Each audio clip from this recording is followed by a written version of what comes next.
Welcome back to Tale 3 Cabins. So what's going on today? This used to be the old area of the chicken coop, and I kind of want to prep it and smooth this out so it's a little bit easier to maintain. I eventually want to plant some grass here, but I might not do that till just before fall starts. Now there's a large root here. It's always been a pain in the butt for me. It's always gone through our garden when I was tilling, and I want to get it out before I try to till this area up again. It's about 6 inches in diameter and it crosses this area. It kind of goes under the dirt here. But I'm going to use a cornucopia of attachments to clear this area out today.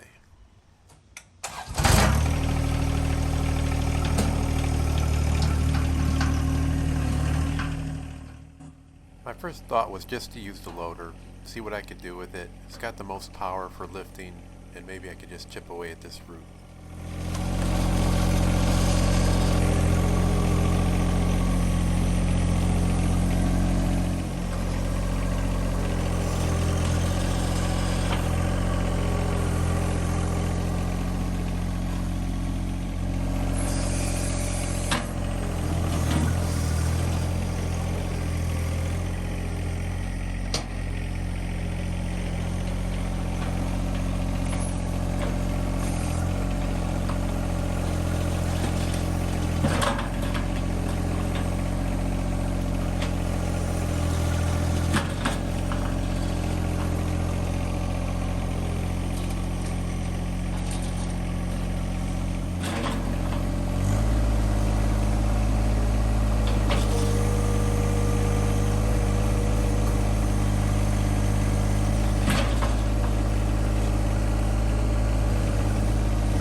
Using the loader was a little bit tedious, and it did chip away some of this root, but I probably should have just went to the backhoe to begin with.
Just at a bad angle now to get the rest of this, so I'm going to have to reposition the tractor.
while I'm in backhoe mode, when I pulled out some of the posts that I had in here originally, some of the concrete still stayed in the ground.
I thought I perused the area pretty good, but I found a few bricks here and there that were buried in the dirt.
The soil is becoming very powdery, which is great, and I could probably just plant some grass seed right now, but it's a little too warm this time of year.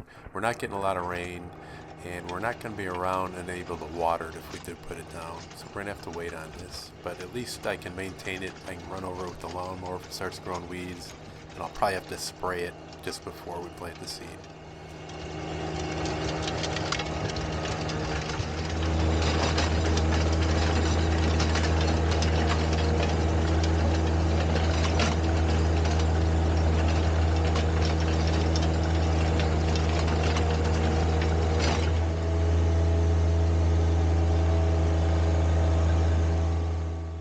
I can't remember if I mentioned it or not, but when I put spacers on the tractor, the tire tracks are going to be a little bit wider than my tiller now. Not by much, and it doesn't really matter that much to me, but if you're looking to put spacers on your tractor, that is one concern if you do a lot of tilling. It's looking pretty good. I'm going to get my rake out if I can find it. It's kind of buried in some grass over by the pole barn. One concern as I have is this little steel post here is about 5 feet long, and a tree fell on it many years ago and pretty much pushed it all the way down into the ground. And I'd pull it out, but I'm a little leery because if you look straight over to where our transformer is over there by the turnaround behind the garbage cans, it's right in line where our electric line comes through, and I'm wondering if possibly this might interfere with it if I try to pull it up. Okay, it's become a jungle over here by the pole barn. I'm going to do something about that soon, but believe it or not, my rake is there.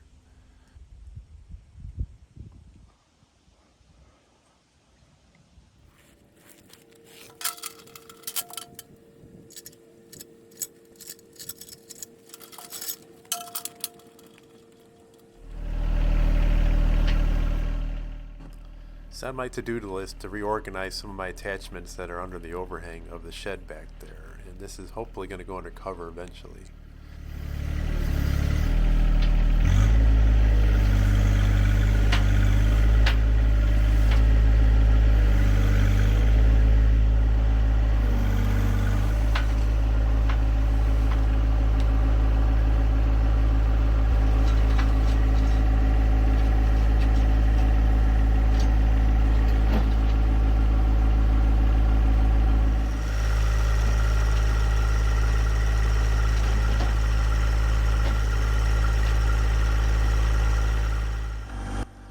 Most of my 3-point attachment implements all work with the quick hitch, except this rake. It was made quite a while ago before quick hitch became popular, so it is a pain to put this on, and I would probably use it more often if it were quick hitch compatible. It's a shame it's only about a 1/4 inch off of sliding on there, but there's just no way to modify it.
So I talked about doing an update on chicken coop removal from a couple videos ago, and that was not the end of the story. I got a phone call from the people that bought it, and at first I couldn't tell who was on the phone. I couldn't understand what they were saying, and then I figured out that yeah, it was the people that bought the chicken coop, and they had told me that they tried lifting it off of their trailer. They had a thin strap they were using, and the strap broke, and then the chicken coop fell to the ground and it's on its side, and would I know how to get it off its side? I said, you probably just need 2 or 3 people and just upright it. She goes, well, we tried and we couldn't get it up. I said, well, do you have any neighbors or anything that could help you out? And basically they said no. I was kind of getting the feeling that this person wanted me to come out there and take care of it, and I was pretty much washing my hands of the whole thing, that I was done with this. Now they live a couple miles down the road. Just out of curiosity, we drive by here quite often, so I brought my zoom camera with me just to see if I could see where our old chicken coop is. Well, there it is. It's laying on its side. You can see the green roof and the little chicken door there, and the trailer is still there right next to it. So this is a week after they called me, so it's still laying there on its side. Now my wife was perusing our local Facebook page for the township we live in, and she saw a little thing in there, a little ad looking for somebody to help upright a chicken coop. And this is a screenshot of it right here. As of right now, the chicken coop is on its side. It's on the bad side. It's on the side where the nesting box was. So that's probably the weakest part of the coop, is that nesting box. So I don't know if they did any damage to it. Again, it's really not my problem, but I thought I would just give you a little update of what's going on with that chicken coop. All right, so that's going to do it for this week. It looks a little bit better. I can maintain it a little bit better now. Next week, I got something that came to me that was shipped and it just arrived. I'm going to review it. It's something that I was looking into a little while back, and I've seen them before. Kind of piqued my interest a little bit, and there's a little bit of controversy I think that's going to be involved with this one. So why don't you check it out? If you think you know what's in the box, leave a little comment below. Otherwise, keep an eye on us. Take care, everybody.